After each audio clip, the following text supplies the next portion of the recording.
my first and really last instrument is the piano. I started playing when I was, before I can remember. I was maybe 3 years old. My mom was a piano teacher, her mom was a piano teacher, and I'm told that maybe her mom was a piano teacher too. So I grew up, my mom taught at home, so did my grandma. So, you know, people would walk in the door and they'd sit at the piano and play, so I thought everybody did it. And so I started at 3 or 4. They'd take me to church. I'd come home and play what I'd heard in church. I'd pick out things on the radio and play them, or, you know, like that. It was it wasn't forced. I picked it up on my own, and then when I was 7, they decided it was time for lessons. And so I studied for 14 years. Never with my mom. I studied actually with the minister of music at the local Baptist church where my mom went for 4 years. And then I studied with the lady that taught my mom for 7 years.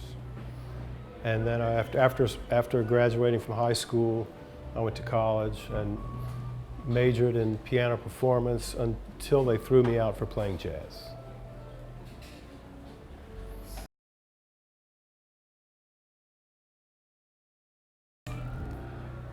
I remember very clearly my first real connection with jazz was, maybe I was about 14, and I was flipping around the TV one night, and I passed the PBS station, the local station, and they were doing a broadcast of Bill Evans' Trio. And I had grown up playing classical music. I grew up in North Carolina, so I was surrounded by bluegrass and top 40 music on the radio and R&B and church music and choir music, you know, all that sort of thing. And I knew that I didn't want to be a classical musician. I was playing in little rock bands and stuff starting when I was 12. But it combined the discipline of my classical studies with the freedom that I felt when I was improvising, or I was improvising, you know, from the very beginning, but I'd never thought of it in a jazz context. I was just improvising. So I'd sit at the piano and pick out things and make up melodies and write. Sometimes I'd write them down. But then this was something this really clicked with me, seeing Bill Evans. And then it took a couple of years for that to manifest itself. So one day, you know, I was in the local dime store and I saw a Bill Evans record in the cutout bin for $2. And I thought, oh, that's that guy I saw on TV. So I bought the record and took it home. And gradually, you know, over time, you know, I started playing in this stage band in high school and learned how to read chord symbols, and we were playing Little Brown Jug and, you know, stuff like that, really old stock charts. And you know, this town I was in, there was not even a record store there or a bookstore. I have to drive 30 miles to buy a record. So that just made the allure that much stronger because I couldn't get my hands on it. And then another moment that I remember very clearly is a friend of mine dropping the needle on Miles Davis's 4 and More. That sealed the deal.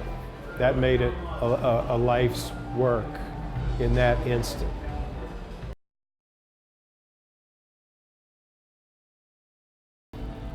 Yeah, I had some very important mentors coming up. It actually happened later than it would happen with most people now, because they would have mentors when they're in their teens or in school.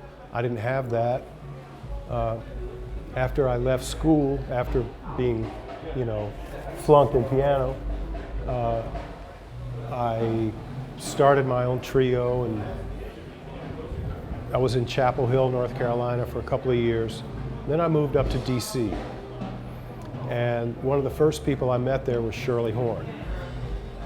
So Shirley became an instant mentor because we just dug each other from the first moment, you know. And I'd go to hear her play, and I happened to be doing a demo with a saxophone player, and we were doing it at her house. So that's how we met. And so she kind of took me under her wing. She got me my first recording deal, such as it was, you know.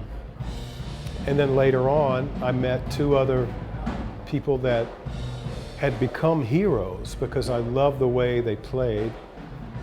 And I'd find magazine articles. I loved the way they thought about music. And so I sought them out when I got to New York. And those two guys were Andrew Hill and Paul Bley. And so, you know, I knew Andrew for 27 years, I think. We met around 1980 or 81. I met Paul Bley in 85, I think. And, you know, we're still in touch from time to time. And I'm still in touch with Andrew's wife, you know. Those are very, very important relationships to him.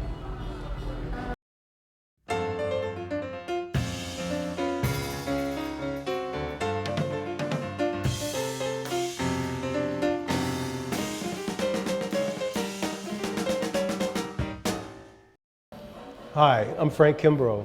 For more videos, go to jazztimes.com. I like the emoji.